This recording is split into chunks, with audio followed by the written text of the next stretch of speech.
예수님처럼 사고하기라는 시리즈로 말씀을 계속 전하고 있습니다. 오늘은 세 번째 말씀인데요. 지난주에 제가 제목을 4 더하기 1은 하고 뒤에다가 이렇게 답을 안 달고 설교 끝날 때까지 설명을 안 해가지고 끝나고 질문을 많이 받았습니다. 그게 무슨 뜻이냐, 각자 좀 생각을 좀 해보시면 좋겠습니다 했는데, 이용서 감독님은 뭐라고 그러셨죠 그때? 네, 1이라고 그러셨어요. 4 더하기 1은. 왜 그런 생각을 하셨다 그랬죠?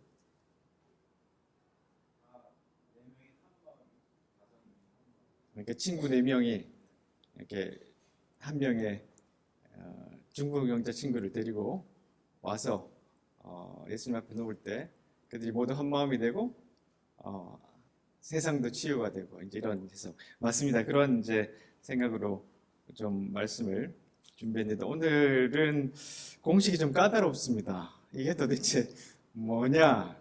저희 아내가 수학과 출신입니다. 그래서 물어봤습니다. 마이너스 x, 마이너스의 값이 절대값이 되면 그 원래가 플러스가 된다. 이런 이야기입니다. 오랜만에 들어보셨죠? 절대값. 네, 저도 새로 공부를 좀 했습니다. 하여튼 오늘 예수님처럼 사고하기 세 번째 말씀은 절대값 마이너스 x는 x다, 이런 제목입니다. 나중에 좀 안 잊어버리고 설명을 좀 해드리겠습니다. 자, 지난주에 중풍병자 사건이 있고 난 다음에 예수님께서 길을 가시다가 레위라는 세리가 세관에 앉아 있는 걸 보셨어요. 자, 이 사건은 동일하게 마태복음에도 기록되어 있습니다. 거기에는 이름이 달라요. 마태. 근데 두 사람은 동일 인물입니다. 그래서 마태라는 이름도 있고 레위라는 이름도 있습니다. 자, 이 사람은 세리였어요. 그렇죠? 세리. 자, 여기서 우리가 세리를 좀 공부할 필요가 있습니다. 세리가 도대체 어떤 사람인가? 지금도 세금 징수원 그러면 좀 환영을 못 받죠? 이때는 너무 심했습니다. 자, 이때 세금 징수하는 시스템이 어땠냐면, 로마에서 원로원이나 이런 사람들은 개인 재산들을 이렇게 불리고 한 장사를 할 수가 없었어요. 근데 이제 거대 장사꾼들, 이 중산층들, 이런 사람들이 장사를 하면서 남기는 많은 돈을 가지고 세금을 내고 이것을 로마를 운영했는데 그걸로 충분하지 않았어요. 그래서 로마가 지배하고 있는 수많은 속국에 세금을 매겼는데, 세금을 매기는 방식이 좀 특이했어요. 그 로마의 중산층이나 이런 사람들, 사업자들 중에, 자, 이번에 이스라엘에 가서 세금 걷어올 사람하고 낙찰을 받습니다. 그럼 이들이 나는 이번 해에 5년 정도를 줘요. 5년 동안 예를 들면 여기서 1조를 걷어오겠습니다. 근데 어떤 사람이 2조를 불렀어요. 누가 될까요? 2조 부른 사람이 됩니다. 자, 그럼 2조 당첨. 그 사람이 누구냐면 푸블리칸이라는 이름으로 불립니다. 푸블리칸이. 이 사람이 징세권을 소유합니다.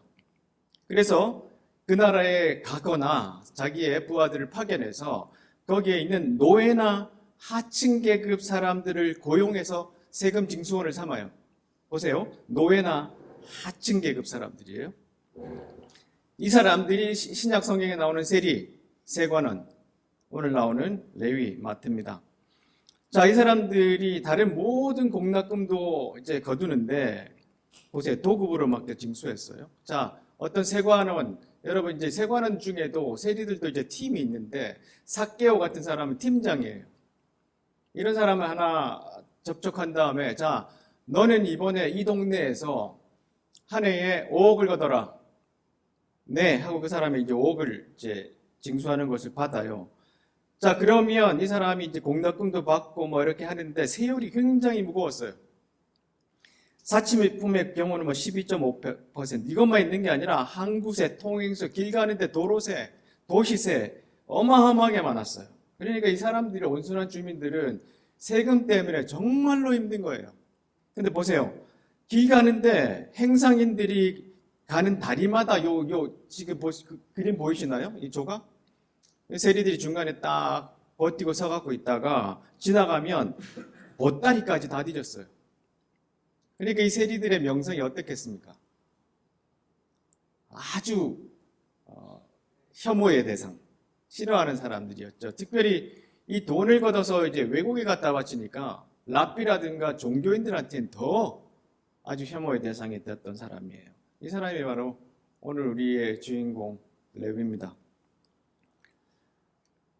이 그림은 지아보니 바티스타 카라치올로라는 사람이 그림을 그렸는데 여러분 딱 보시기에 이거 누구 화풍 같아요? 까라바지오 화풍이에요. 거기에 영향을 되게 많이 받았어요. 여기 보면 이제 이쪽 여러분 보시기에 오른쪽에 있는 사람이 아마 레위로 보입니다. 저쪽에 이제 중간에 있는 분이 예수님으로 보이죠. 이런 그림의 특색에 보면 레위가 뒤쪽에 돈주머니를 이렇게 뒤에 쥐고 가리고 있어요. 예수님은 손을 딱 열고 내놔. 보이시나요? 손을 이렇게 들고 있어요. 레위는 뒤로 이렇게 손을 갖고 주머니를 꼭 쥐고 있습니다. 꼭 쥔 주먹과 이렇게 펼친 손에 대조도 좀 대비도 있는 그림이죠. 아마 레위는 하층민이었을 거예요. 그리고 가진 것도 많이 없을 거고 열등감, 아니면 자기의 욕망이 있는데 채우지 못하는 여러 가지 이유로 아마 세리가 됐을 겁니다. 그런데 이 세리들은 아까 말씀드렸던 것처럼 이 동네에서 5억 걷어 그러면 자기들은 또 얼마 걷어요? 한 10억, 20억을 걷는 거예요. 5억은 원래 배정받은 대로 갖다 주고 나머지는 다 자기께 되니까 굉장히 많이 착복을 했습니다. 그러니까 이제 부자로는 살 수 있었어요. 근데 이것이 부자가 같으면서 그것이 마냥 행복했냐 하면 아마 그렇지는 않은 것 같아요. 제가 이제 읽은 이번 주에 책 중에 이제 도파민 네이션이라는 책이 하나 있는데 이 도파민이 뭐냐 하면 우리가 쾌락을 느낄 때 막 몸에서 분비되는 호르몬이에요. 그래서 이것을 이제 사람들이 행복을 추구하기 위해서 자꾸 더 애를 쓰죠. 자, 이 도파민이 갖고 있는 참 약점들이 또한 있는데요. 둘째 줄을 보면 즐거운 자극에 오랫동안 반복해서 노출되면 고통을 견딜 수 있는 우리의 능력은 감소하고 쾌락을 경험하는 우리의 기준점은 높아진다. 그러니까 조금만 일에도 참을 수가 없어요. 조금만 고통이 와도 견딜 수가 없어요. 근데 내가 이번에는 A라는 것을 사가지고 아니면 경험해서 이만큼 즐거움이 왔다면 다음에 그것을 누리려면 더 많은 자극이 필요한 거예요. 자, 이런 것이 우리의 기억에 아주 깊이 새겨져요. 그래서 이 평생 갑니다. 점점 증폭이 돼요. 반복적인 쾌락으로 우리의 신경 설정 값이 높아지면 우리는 자신이 가진 것에 절대 만족하지 않고 언제나 더 많은 것을 바라면서 끝없이 갈등할 것이다. 지금 레위가 이런 상황이에요. 지금 이 레위의 모습에서 아주 고통스러운 모습을 좀 흘겨듣게 볼 수 있습니다. 이 책에서 이런 이야기를 이제 아주 쉽게 설명을 해주는데요. 이 시소의 비유를 들었습니다. 예를 들면 일 중독도 쾌락 중에 하나예요. 과로를 한다거나 성취를 한다는 일 중독이나 초콜릿을 먹는다거나 좋은 음식, 요새 음식 중독이 많습니다. 아니면 소셜미디어, 밤늦도록 계속해서 소셜미디어에 빠져가지고 있고, 아니면 넷플릭스를 본다거나 게임을 한다거나, 한동안 우리나라에서 게임은 중독이다 이렇게 했다가 게임 회사에서 난리가 나니까 게임은 중독이 아니다 이렇게 이야기를 하는 세상이잖아요. 쇼핑, 포르노, 수많은 이런 쾌락들이 우리에게 있는데 이게 막 나한테 쾌락을 줘요. 그럼 만세 막 이 도파민이 막 분비가 되는데 우리의 뇌는 어떻게 작동을 하느냐 하면 도파민이 많이 분비되면 이것을 평형으로 돌리려고 하는 작용이 있어요. 너무 이게 즐거움에 빠지면 우리가 살 수가 없거든요. 그러니까 우리는 이 오른쪽에서 여기 보시면 그렘린 같이 그렸는데 이 조그만 벌레 같은 모습으로 그렸어요. 이것들이 평행추를 만들려고 자꾸 작동을 해요. 분비가 돼요. 아주 재밌는 과학적 발견은 이 쾌락과 고통에 반응하는 뇌의 부분은 똑같습니다. 똑같은 데서 작동이 된대요. 자, 그러니까 이제 이 쾌락 쪽으로 치우쳤던 이 시소를 평행으로 자꾸 올리려고 하니까 우리는 점점 더 이게 쾌락이 필요한 거예요. 그러니까 더 많은 자극을 여기를 줘야 그렇죠? 그럼 시소가 이쪽으로 기울 수 있도록 많은 쾌락을 줘야 우리는 그 기쁨을 동일하게 느낄 수 있는 거예요. 그럴수록 여기서 또 반작용이 굉장히 심해져요. 그러다 보면 나중에는 이제 제 밑에 있는 그림처럼 내가 더 많은 자극을 주더라도 전혀 행복을 못 느껴요. 마약도 그렇잖아요. 점점점 강도가 세진다 그러잖아요. 그러니까 이 평행추가 확 기울면서 내 속에는 아주 고통과 힘든 작용들이 마음속에 생기게 되는 거예요. 이게 사람이 작동하는 원리랍니다. 그러니까 우리가 쾌락을 추구하면 추구할수록 반대로 고통은 심해진다는 거예요. 아마 이 레위는 이런 상황 속에서 계속해서 자기의 쾌락 아니면 세금 거두는 곳에 기쁨을 느꼈고 거기서 있는 남들이 누리지 못하는 것들을 가지고 쾌락을 즐겼을지 모르겠지만 마음속에는 많은 고통들이 아마 있었던 것 같아요. 우리 모두가 그런 삶을 또한 살고 있지 않습니까? 이 그림은 좀 위에 그림하고 좀 다른데요. 여기에서 보시면 레위를 어떻게 그렸냐면 레위 이쪽에 보이시나요? 이 끝에 책상에 이렇게 머리 박고 이렇게 숙이고 있는 이분은 이제 화가가 어떻게 해석을 했냐면 다른 사람들이 레위의 모습을 보고 좀 아주 고통 속에 있고 고민하고 있는 모습으로 그렸던 것 같아요. 그를 예수님이 이제 주목을 합니다. 이 도파민 네이션에서는요, 이런 그 레위뿐만 아니라 우리 현대인들이 사실은 모두 다 중독 속에 살아간다. 이런 정의를 내리고 있습니다. 여기서 이런 표현을 쓰는데요. 건조 기후에 살아가는 선인장이 열대우림에 던져진 것처럼 우리는 과도한 도파민에 둘러싸인 환경에 살고 있다. 여러분, 이 선인장은 물을 많이 안 줘도 되잖아요. 그렇죠? 그런데 열대우림에 선인장이 놓여 있다고 한번 생각해 보세요. 그러니까 어마어마한 쾌락 중독, 행복 중독 속에 우리가 살아가고 있는 거예요. 그걸 이렇게 표현했습니다. 과도한 도파민에 둘러싸인 환경에 살고 있는데 결과적으로 우리는 더 많은 보상을 얻어야 쾌감을 느끼고 상처가 덜하더라도 고통을 느낀다.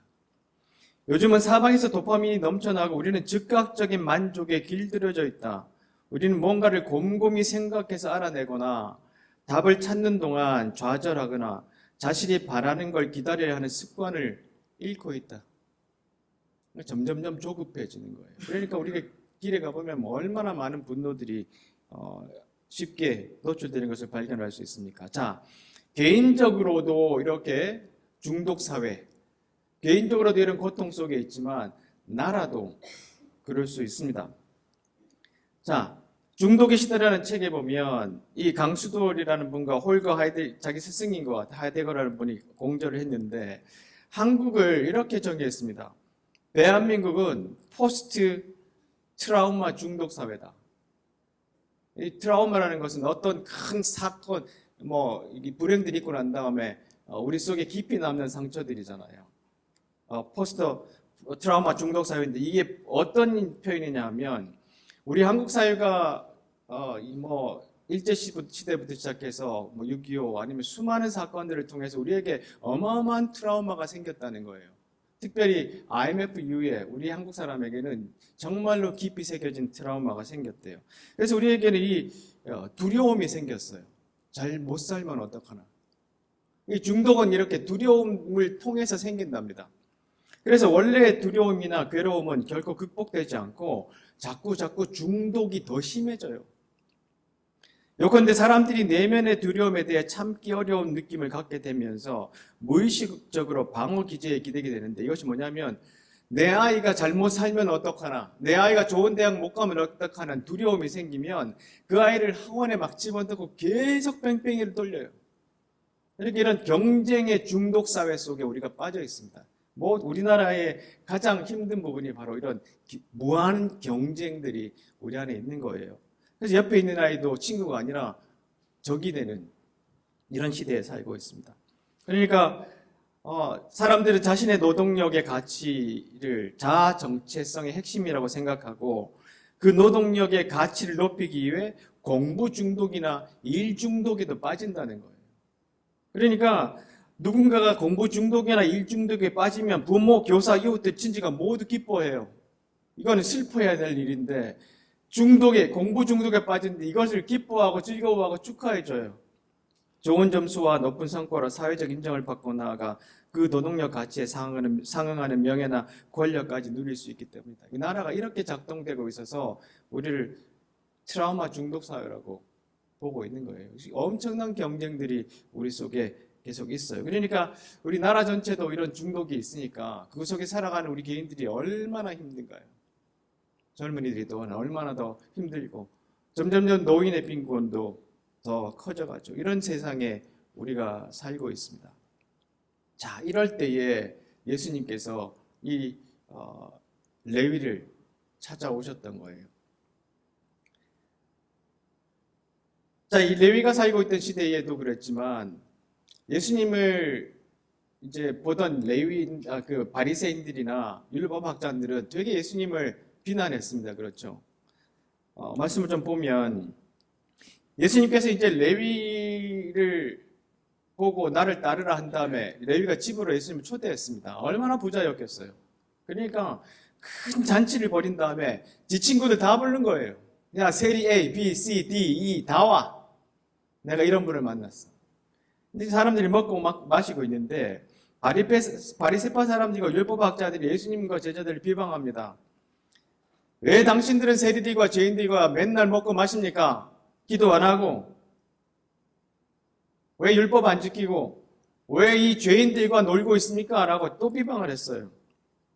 이게 이제 뭐냐면 종교 중독입니다. 종교 중독을 어떻게 정리를 하냐면 본질적으로 하나님을 섬기지 않지만 하나님을 섬긴다고 착각하고 종교적인 활동과 행위에만 매달리다가 결국 일상이 파괴되는 현상.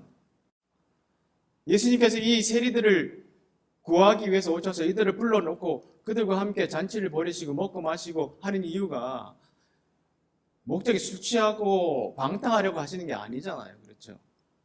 이 자리에서는 이 세리들을 회복시키는 작업이에요. 그래서 예수님의 그 많은 사역에서는 계속해서 예수님이 식사를 하세요. 근데 유대인들 가운데 이 식사라는 것은 뭐냐 하면 이 식사는 내 가족이다는 뜻이에요. 여러분 혹시 여러분들은 불편한 사람들하고 식사를 잘 하십니까?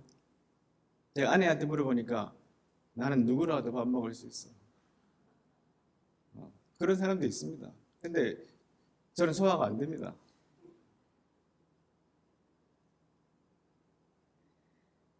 자, 우리가 이 예수님이 잔치를 하시는 이유는 이 먹고 마시려고 하고 예수님이 뭐 부족해서 하시는 게 아니잖아요. 그렇죠?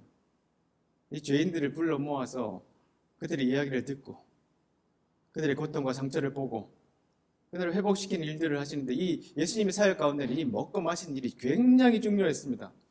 그러니까 우리가 모일 때마다 먹고 마시는 거 중요합니다. 어제도 제 아내가 오늘 아마 점심 보시면 놀라실 텐데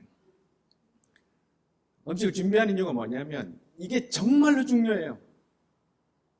진짜 중요합니다. 근데 음식 자체가 중요한 게 아니라 어떻게 먹는가가 중요해요. 상처를 가진 이 중독에 있는 사람들이 모여 있을 때 그들 커뮤니티 안에 앉아서 예수님이 계속해서 경청하시고 그들의 고통과 한계와 제한들을 보고 계시는 거예요. 그래서 종교 중독에서도 빼내고 세상 중독에서도 구원하시는 겁니다. 자, 예수님께서 보세요. 레위라는 세리가 세관에 앉아 있는 것을 여기 중요한 단어가 있습니다. 보고 수많은 사람들이 이 세리를 지나갈 때 얼굴을 찌푸렸을 거예요. 아니 저 자식 또 저기 앉아 있네. 저거 또 우리의 주머니를 털어가려면 또 저기 앉아 있네. 찡그리고 혐오의 눈으로 쳐다보고 멸시하고 침뱉고 지나갔을 거예요. 근데 보세요. 예수님이 그를 보셨어요. 예수님이 보는 것은 달라요. 예수님은 이 레위의 고통, 아까 그림에서 보셨던 것처럼 아주 이 심적인 심한 고통 가운데 있는 것을 예수님은 보셨던 거예요.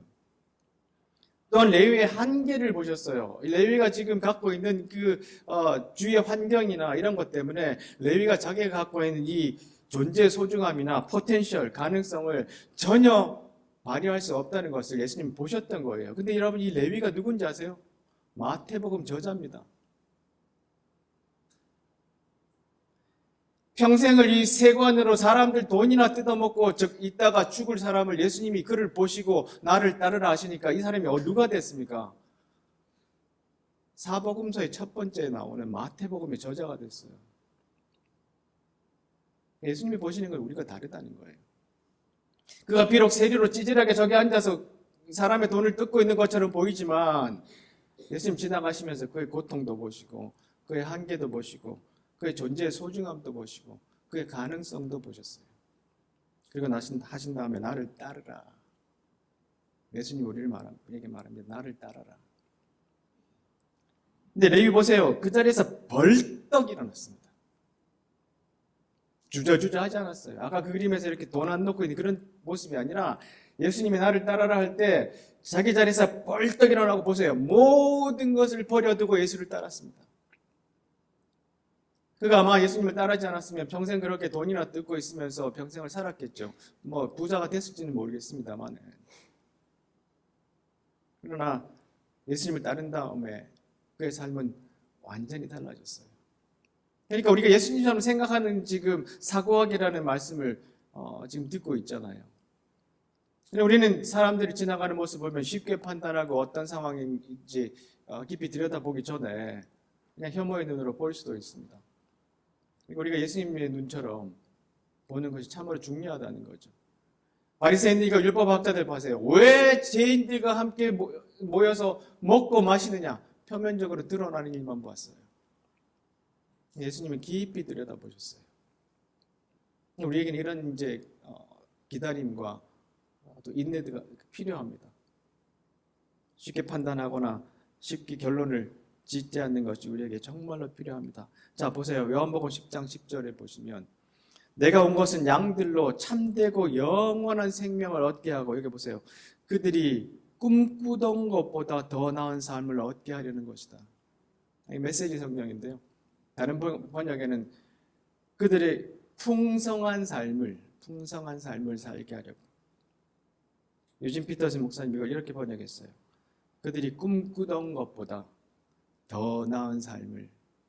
내가 꿈꾸던 세리의 그 모습보다 세리장으로 올라가거나 돈을 더 벌어서 큰 집을 사는가, 그게 아니라 정말로 많은 사람에게 영향을 미치는 복음사의 저자가 되는 그런 풍성한 삶을 살게 하셨던 일이 바로 이날 일어난 거예요. 예수님이 하시던 전문적인 일입니다. 우리가 가지고 있는 이 시각은 참 제한이 많습니다. 많이 오염되어 있어요. 그러니까 그 중독에 빠져 있는 친구를 그냥 놔주는 것이 아니라 그의 고통을 보고 그의 한계를 보고 그의 존재의 가능성과 소중함을 본 다음에 예수님이 그를 놔두지 않으시고 치유하고 끝내신 것이 아니라 예수님은 이 사람에게는 나를 따르라 그랬어요. 자, 지난주에 우리가 말씀 나눌 때 중풍병자는 어떻게 했습니까? 네 침상을 들고 가라 그러셨어요. 가라. 이번에 예수님이 레위를 보고 나를 따르라 그러셨어요. 그리고 그의 삶은 완전히 달라졌습니다. 예수님이 하시는 일들은 이렇게 세상 사람들이 아니면 이 종교나 이런 일들이 규정 지어놓은 것과는 다르게 작동하셨어요. 그렇게 보셨고 일을 하셨어요. 지난주에도 이 바리새인과 율법학자들이 다 중풍병자 옆에 모여가지고 예수님을 비난했잖아요.